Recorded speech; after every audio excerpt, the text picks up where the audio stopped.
de poder comunicarme de esta manera, igual como Miriam acaba de hacer.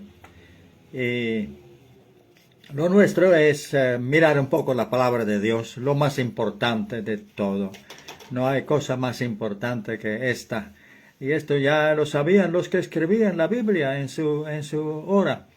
Y nosotros hoy la leemos y experimentamos bienaventuranza.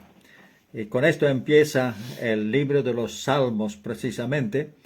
Y me gustaría compartir un poquito de este primer salmo, que es para mí siempre ha sido una maravilla. Una que conecta muy bien con el libro de Job. Job, que parecía el peor venturado del mundo. En cierto sentido, esto es lo que era. Y sin embargo, la bienaventuranza venció en su vida. Job es un testimonio en el día de hoy también de la fidelidad de su Dios. Fue zarandeado por Satanás, pero Dios sabe cómo encaminar un asunto así en la vida personal de su discípulo. Pues vamos a leer este salmo entonces tranquilamente y después vamos a ver lo que encontramos de tesoros allí en este precioso salmo. Primer salmo. Dice así: Bienaventurado el varón que no anduvo en consejo de malos, ni estuvo en camino de pecadores, ni en silla de escarnecedores se ha sentado, sino que en la ley del Señor está su delicia, y en su ley medita de día y de noche. Será como árbol plantado junto a corrientes de aguas, que da su fruto en su tiempo, y su hoja no cae. Y todo lo que hace prosperará. No hace los malos, que son como el tamo que arrebata el viento. Por tanto, no se levantarán los malos en el juicio, ni los pecadores en la congregación de los justos. Porque el Señor conoce el camino de los justos, mas la senda de los malos perecerá. Entonces aquí hay un panorama del ser humano, el ser humano que ya no está en el consejo de malos, que ya no está en el camino de pecadores, que ya no está sentado en el convite de los escarnecedores, sentado tranquilamente en una silla compartiendo. Esto es todo lo que encontramos en estos primeros versículos, o primer versículo. Allí está esta comunicación del mundo, la que a nosotros ya nos ha defraudado, y ya no podemos andar o estar, como dice aquí, en el consejo de malos. No, esto ya para nosotros no es consejo que vale. Tenemos algo mucho más precioso, el consejo de Dios mismo. Y aquello terminó para nosotros. Y ahí está la asociación del mundo también, ¿no? En el camino de los pecadores. El consejo de malos, camino de pecadores, y luego la escarnación. O sea que el convite, digamos, la silla, el convite de los escarnecedores. O sea, hay consejo, hay camino, hay convite, todo del mundo. Y nosotros ya hemos descubierto que allí hay mucha falsedad, que esto no es lo que el creyente necesita. El creyente en el Señor Jesucristo tiene vida eterna y tiene la palabra de Dios. La palabra de Dios, la Biblia, que tiene 66 libros individuales, todo junto en este conjunto de la Biblia. Y allí el creyente encuentra su felicidad, su bienaventuranza.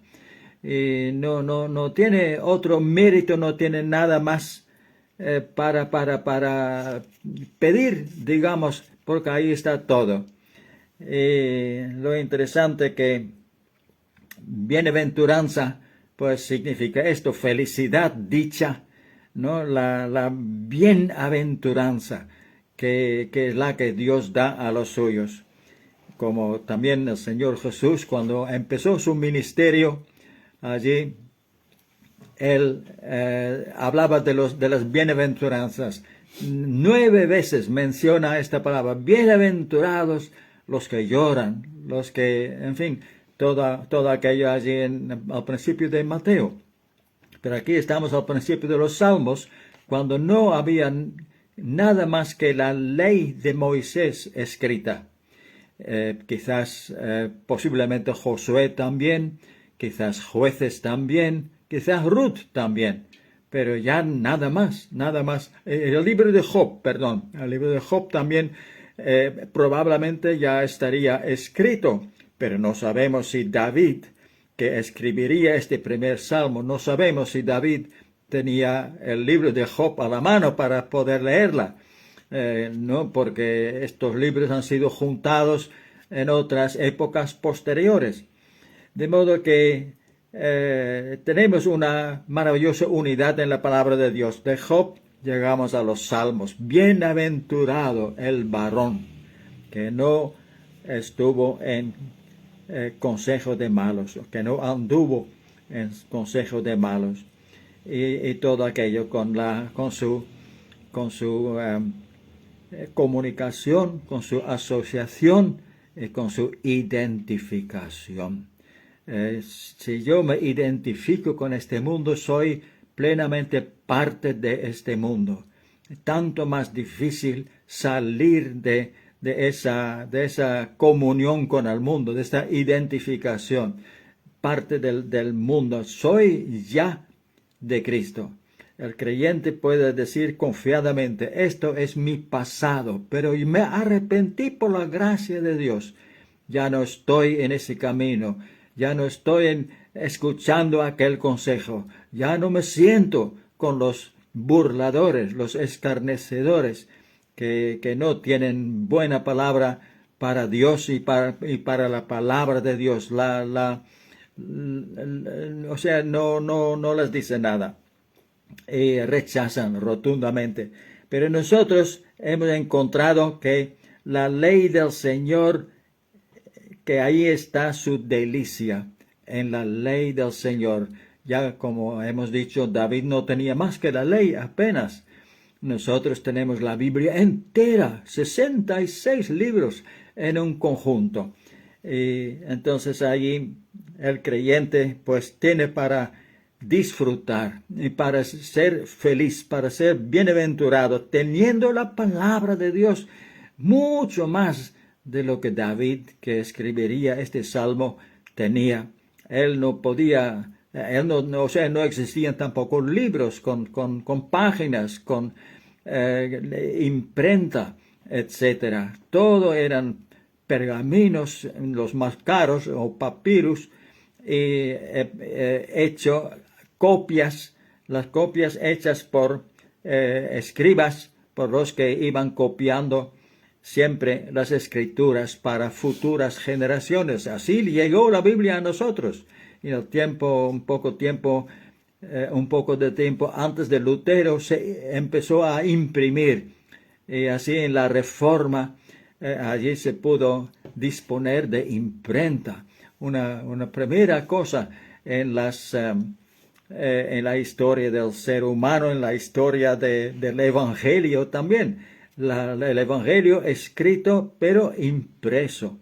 Y nosotros tenemos así una Biblia impresa y la vamos distribuyendo por donde sea posible, para que más y más personas puedan experimentar esta bienaventuranza, la que es de la lectura de la palabra de Dios.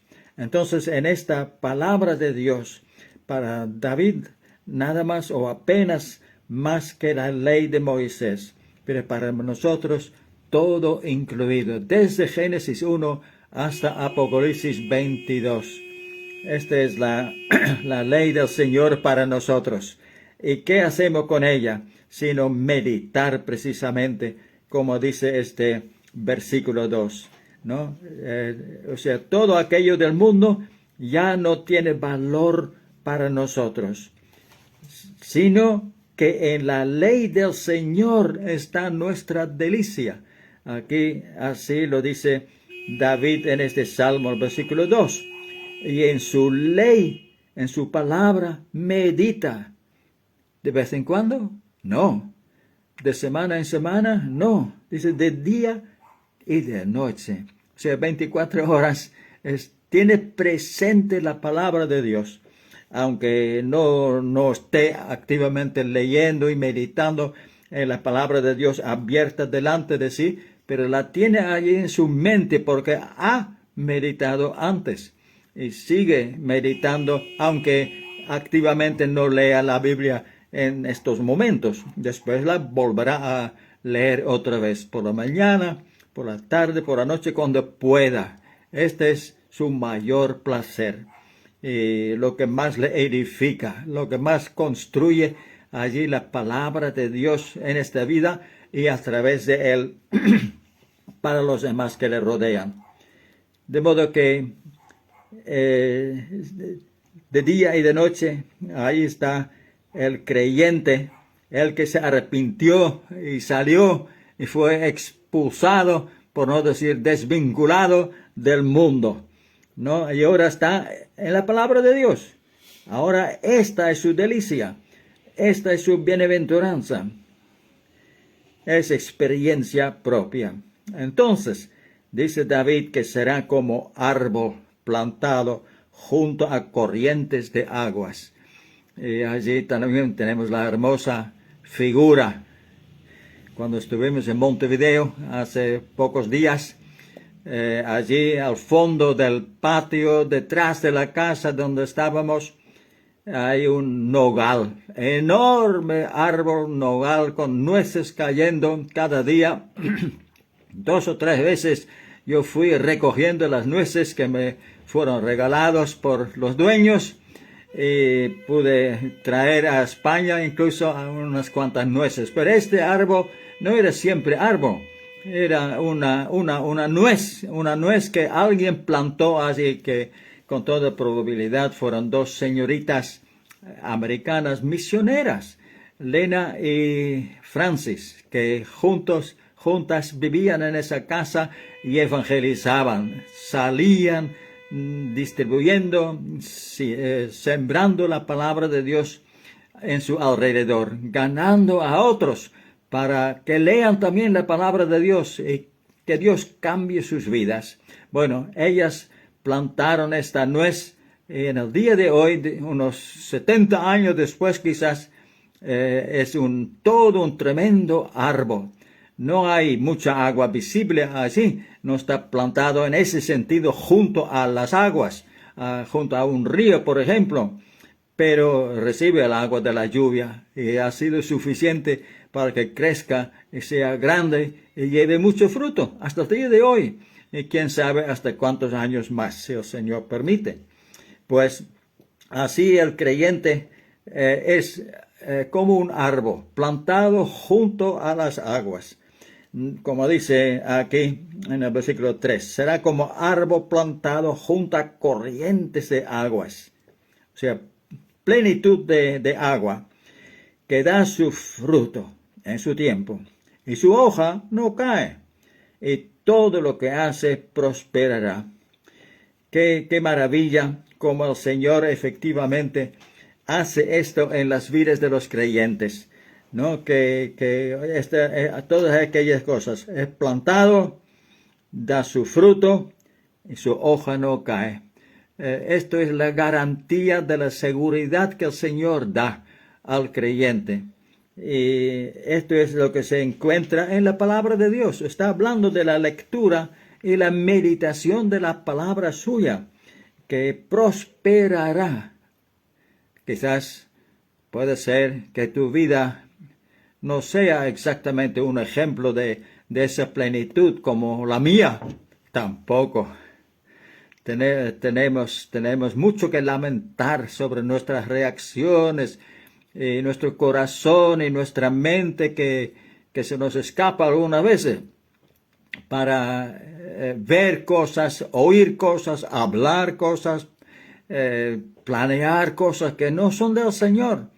Y allí tenemos que someter de nuevo todo aquello al Señor para que esta raíz que se estaba extraviando, digamos, sacando no del río del Señor, sino de otras fuentes, su inspiración, que el Señor nos corrija y que nuestras raíces estén continuamente en la palabra de Dios, que es nuestra delicia. Job no tenía mucha delicia en su experiencia pero tan terrible que él tenía de perder la familia, perder la salud, perder el afecto y el respeto de su propia esposa, y luego aquellos amigos que le venían condenando, ¿no? Todo aquello, qué amargura. No había dulzura allí al parecer, pero Job tenía sus raíces en el río de Dios. Tal vez él no tenía absolutamente nada de la Biblia ni de la ley, porque antes de la ley parece que Job ya escribió su libro. Y entonces no podemos casi imaginarnos cómo el Señor pudo, pero el Señor pudo con Job y con sus tentaciones y todo aquello lo que sufría. El Señor pudo con todo aquello. ¿Cómo no va a poder conmigo y contigo en nuestras experiencias que sean negativas o positivas? El Señor Él puede encaminar todo aquello para que sea de fruto, que allí otros también puedan conocer a través de nuestras vidas, a través de ese testimonio que está allí creciendo en el corazón, siempre alimentado por la palabra o sea, la Biblia abierta, no solamente abierta con sus páginas de papel, sino abierta en el corazón, que continuamente saquemos de allí el alimento que necesitamos tan continuamente. Que así esperamos que efectivamente el Señor nos vaya guiando en estos días. En estos días cuando, entendemos todos que este mundo tal como va, no tiene un futuro brillante delante de sí, al parecer. Hay muchas cosas que pasan por culpa de los hombres o por los mismos elementos que el Señor predecía también, de terremotos, por ejemplo. Todo aquello indica que la congregación, la iglesia del Señor en la tierra no estará mucho más tiempo. Parece que se acerca el arrebatamiento cuando todos los hermanos, sin ninguno que quede atrás, es arrebatado. Todos los hermanos, toda la iglesia y todos los que antes de la iglesia, como Job y David y tantos otros que eran creyentes que no son de la iglesia exactamente, pero también serán arrebatados igualmente para un futuro maravilloso en la presencia del Señor. Incluso cuando Él luego venga a la tierra, reinaremos también con Él, según Apocalipsis capítulo 20 y otros versículos más. El Señor tiene un futuro glorioso para los suyos. El contraste con lo que el Señor tiene para nosotros, haciéndonos prosperar, como dice al final del versículo 3, todo lo que hace prosperará. El Señor tiene prosperidad espiritual, quizás no de dinero, quizás somos pobres, quizás tenemos quejas en ese sentido, que decimos al Señor, Señor, ¿por qué no me puede dar un trabajo donde gane yo un poco más para poder alimentar a los míos y para de vez en cuando ir de vacaciones, por ejemplo, cosas así? Y esperamos que el Señor nos conteste, pero quizás no contesta así, de esta manera. el Señor tiene otra prosperidad para los suyos, una prosperidad espiritual que es tan real, sino más real y es duradera, la que tenemos en Cristo. Somos hijos de Dios y somos hermanos de Cristo, quien es el primogénito, y nosotros somos herederos de Cristo y con Cristo, de todo lo que está allí en el futuro esperándonos, cosas que no podemos ni imaginarnos. Todo lo que allí en Cristo vamos a poder disfrutar por su fidelidad, por su amor, por su interés, su profundo interés en cada uno de nosotros. Pues ahí está el contraste entonces en el versículo 4, no así los malos, no así los malos, pero yo soy malo. Yo soy malo, pero si soy creyente en Cristo, mi maldad ha sido perdonada, ha sido borrada, porque Él puso su vida por la mía, su sangre cubrió y lavó todo aquello, cosas de que hoy me avergüenzo, las cosas que no son del Señor. No así los malos, los que se mantienen en el pecado, los que agarran el pecado, no puedan vivir sin aquel pecado. Y los malos entonces, ¿cómo son? Son como el tamo que arrebata el viento. Todo lo contrario de ese árbol. Este árbol que está firme, arraigado, saca su alimento del río, ¿no? El río de Dios. Pero estos son como tamo que arrebata el viento, que no tiene lugar donde arraigarse, no tiene vida. Un tamo es una cosa ya sin vida, que tenía vida, pero algo de vida tenía, pero se secó totalmente, se desarraigó y ahora es como si fuera un juego del viento. Por tanto, no se levantarán los malos en el juicio. Y esto otra vez está ahí en Apocalipsis capítulo 20, donde primeramente se habla de los bienaventurados, los creyentes, que nos podremos sentar en tronos.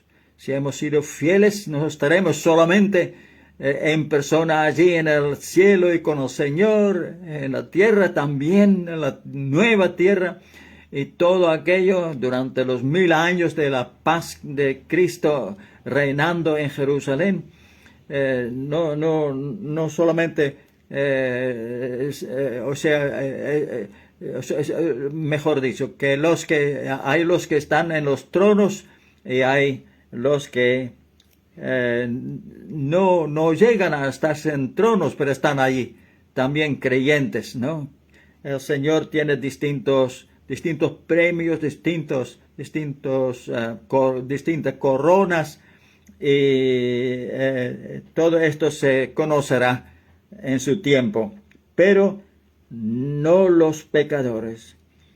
Ellos no estarán allí entre los que reciben coronas. Ellos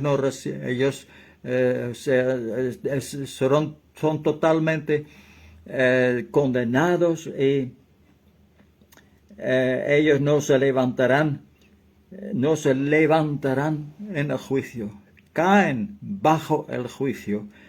Ni los pecadores se levantarán en la congregación de los justos, tampoco, porque el Señor conoce el camino de los justos, mas la senda de los malos perecerá. Entonces ahí está el tremendo contraste que vemos a través de este salmo, ¿no? Unos y otros, y el Señor que está allí esperando que su Espíritu Santo llegue a la conciencia del que escucha la palabra de Dios. También en tu caso, si tú mismo estás titubeando, no sabes exactamente cómo escoger, cómo hacer para conocer a Cristo, el Salvador de toda la eternidad, Entonces te digo que puedes ir a la palabra de Dios y lee los evangelios especialmente. Por ejemplo, en Juan, el versículo más conocido de toda la Biblia, está allí en el capítulo 3, versículo 16. De tal manera amó Dios al mundo, ese mundo malo que describe aquí David, ¿no? En su testimonio, en su propia experiencia, el mundo malo. Pero Dios ama al mundo, no este sistema del mundo, pero sí a los que viven en el mundo. Y Él quiere salvar. Él quiere salvar al que clama a Él de todo corazón. Entonces, eso es lo que aconsejamos. Que vos también, que tú también, en tu oscuridad, en tu duda, en no sabiendo cómo hacer, o sea, a quién hablar siquiera, pues que sencillamente te eches sobre Cristo, que sencillamente reclames lo que Él promete, lo que Él da, que recibas de su mano vida eterna. Ya serás como aquel varón que ya no está en este consejo, en aquel camino, en aquel convite. Aquello terminó, ya no. Pero en Cristo ahora estás ya llevando otra vida nueva, meditando en su palabra, disfrutando de las bendiciones de Dios, pudiendo compartir con otros que están tal vez peor que tú, o piensan quizás que son salvos, pero están confiando en hombres religiosos quizás en sus propias buenas obras. Todo aquello es vano cuando no se conoce al Señor Jesucristo, al Salvador, el Hijo de Dios, que vino especialmente a la tierra naciendo en Belén, y después de una vida de amor y milagros y hacer bien, es crucificado. Crucificado, su sangre la pierde en toda allí, colgando de esa cruz. Después de su muerte es sepultado, pero al tercer día resucita, vivo está, y sale del sepulcro. Hay un ángel que abre el sepulcro, pero no para que Jesús salga. Jesús ya había salido antes. El ángel abre la piedra pesadísima del sepulcro para que otros que vengan a ungir este cuerpo, etcétera, el cadáver, no encuentren que no está allí.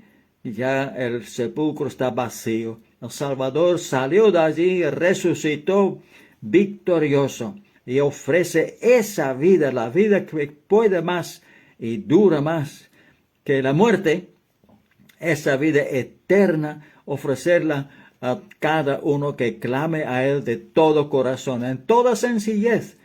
Señor, te necesito. Tú has muerto por mis pecados. Yo soy de los malos, yo no soy de los buenos, yo no soy de los bienaventurados, pero quisiera ser de los bienaventurados, quisiera pertenecerte a ti, Señor. Señor, aquí te doy mi vida para que tú hagas conmigo lo que tú quieres, que tú llenes mi corazón, que yo pueda ser un reflejo de tu realidad a los míos y a otros tantos que son amigos, colegas, vecinos, que Señor yo pueda ser un fruto, que de mí hagas un fruto que sea para gloria tuya. Mi vida, mi pobre vida, con tanto pecado, con todo aquello lo que tú aborreces, Señor, yo también lo aborrezco. Quiero seguirte a ti sencillamente. Vamos a orar un momentito, con esto terminamos. Padre en el cielo, damos gracias por estos momentos de reflexión. Damos gracias por aquel hombre David que escribió que sepamos este salmo.